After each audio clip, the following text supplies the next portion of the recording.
Birthday cake తినిపించడం అనేటువంటి ఆ సీక్వెన్స్ ఉంది చూసారా, ఇది రియల్ లైఫ్లో మీరు ఎప్పుడైనా చేశారా? రియల్ లైఫ్లో అంటే నాకు ఆల్మోస్ట్ నాకు 11 years వచ్చేంత వరకు 11-12 years వచ్చేంత వరకు మా అమ్మగారికి పుట్టినరోజు తెలియదు నాకు నిజంగా. అంటే ఆవిడకి తెలియదు. ఓకే. అంటే అప్పట్లో డేట్ ఏం తెలియదు. జాన్లో పుట్టాను అనే ఒక ఇది ఆవిడకి తెలియదు. సో ఒక చిన్న యాంగ్జైటీ అన్నమాట. అదేంటి నాకు బర్త్డే అని చాలా ఇష్టం అండి. నేను మా ఫ్యామిలీలో అందరు బర్త్డేస్ గుర్తుపెట్టుకుంటారు. నాకు ఇష్టం to wish them, to be there.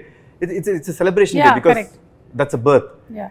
So మా పెద్దనాన్నగారికి ఫోన్ చేసి, పెద్దనాన్న ఏదో ఒకటి చేసి అమ్మ ఎప్పుడు పుట్టారో చూడండి అంటే, ఆయనకి తెలిసింది ఏంటంటే సంక్రాంతి రోజు పుట్టారు ఆవిడ అనేది తెలుసు.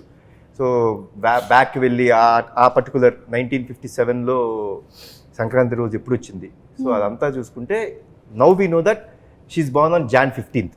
Okay. So every Jan 15th I make it a point that I wish my mother. Cake cut చేసి ఆవిడకి బేసిక్గా ఇష్టం ఉండదు అవన్నీ, అయినా సరే I make it a point that I wish her, I be there for. ఆ రోజు నేను జనరల్గా ఎక్కడికి వెళ్ళినా ఆవిడతోనే ఉంటాను, షూటింగ్స్ చేయను. So it's very very important moment for me. And లక్కీగా నాకు ప్రదీప్ ఈ కథ చెప్పినప్పుడు it had that element. So the film totally revolves around the bonding between mother and son. But ఆ బర్త్డేకి హీరో ఎంత వాల్యూ ఇస్తాడు అంటే అంటే ఏం లేదండి. See my simple fund of life is అమ్మ లేనిదే మనం లేవు. ఆవిడ మనకి జన్మనిచ్చిన రోజు మన బర్త్డే గుర్తుపెట్టుకుంటాం కదా, మనకి జన్మనివ్వడానికి కారణమైన వాళ్ళ బర్త్డే గుర్తుపెట్టుకోవాలనేది నా స్ట్రాంగ్ నమ్మకం. So it revolves around that. It's very close to my heart. I said okay for this film. ఒక కండిషన్ పెట్టాను, విజయశాంతి గారు చేయకపోతే నేను ఈ సినిమా చేయను అన్న. మనోడు షాకు. సార్ అన్నాడు, మొహమాటమే లేదు ప్రదీప్, మేడం అమ్మ ఓకే చెప్తేనే మనం ముందుకెళ్దాం, లేదా ప్రాబ్లం ఇంకేమైనా కథ ఉంటే చెప్పు, వి విల్ సీ. బికాస్ ఆ కథ విన్నప్పుడు ఆ ఇంటెన్సిటీ ఆవిడ చేస్తేనే కరెక్ట్ అనిపించింది. సో లక్కీలీ అమ్మ ఒప్పుకున్నారు, దేవుడు చల్లగా చూసుకున్నారు మమ్మల్ని. ప్రాసెస్ అదే మీకు ఆల్రెడీ తెలుసు. అలా నవ్వుతున్నారు చూసారా, ఎందుకు అడగండి అనిల్, ఆవిడని అడగండి మేడం. చెప్పండి విజయశాంతి గారు, అలా పట్టుకున్నారా? అలా ఉన్నా తిరుగుతూనే ఉంటాను, మనకి చిరాకు వచ్చి నమస్కారం రండి చెప్పండి అది చెప్పండి, అలా అయిపోద్ది అసలు. సరిలేరు టైంలో she not at all interested. అంటే she very busy in politics. అసలు సినిమా అనేది ఆవిడకి అసలు ఐడియా లేదు.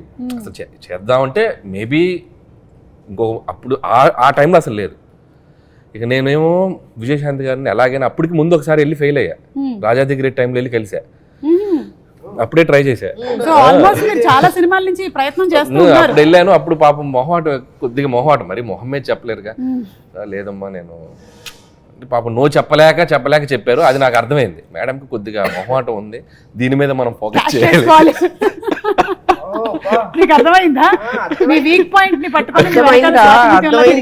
అర్థమవుతుందా?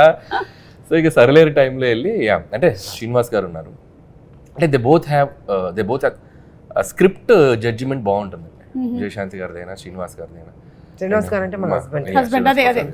సో సార్ది కూడా పర్ఫెక్ట్ జడ్జిమెంట్. అంటే కమర్షియల్ కథ అయినా ఏ కథ అయినా మనం జస్ట్ కథ అంతా చెప్పాల్సిన పనిలే, జస్ట్ ఒక ఐడియా చెప్తే చాలు, ఇది వర్క్ అవుతుందా లేదని వాళ్ళు చెప్పేయగలరు. సో నాకు తెలిసి ప్రదీప్ గారికి ఎలాంటి ఎక్స్పీరియన్స్ ఉందో అమ్మ మీరే చెప్పాలి. అదే ఆయన కూడా స్వాతిముత్యం లాగానే వచ్చి మళ్ళీ కథ వినిపించి, అసలు ఆయన ఏమైనా అనిల్ గారి దగ్గర ట్రైనింగ్ తీసుకుని డౌట్ గా ఉంది, వీళ్ళేదో మాట్లాడుకుని ఉంటారు. నేను ఇలా పడ్డాను, నువ్వు కూడా అలా పడు, నా ఫ్రెండ్ ఒప్పుకుంటుందేమో అని చెప్పుంటారు. అది కాదు పాప, మనోడికి డెడ్ లైన్ కదా, నేను చేయనండి ఆ సినిమా. అమ్మో ఇంక ఈయన చేయనంటే ఆవిడ ఒప్పుకోకపోతే ఈయన చేయనంటాడు. చెప్పాడు మీరు చేయకపోతే బాబు చేయనన్నారు. అమ్మా నా లైఫ్ పోతుంది, దయచేసి ఎలాగని ఒప్పుకోండి. పెద్ద మెడిసిన్, పెద్ద చాలా పెద్ద విషయం.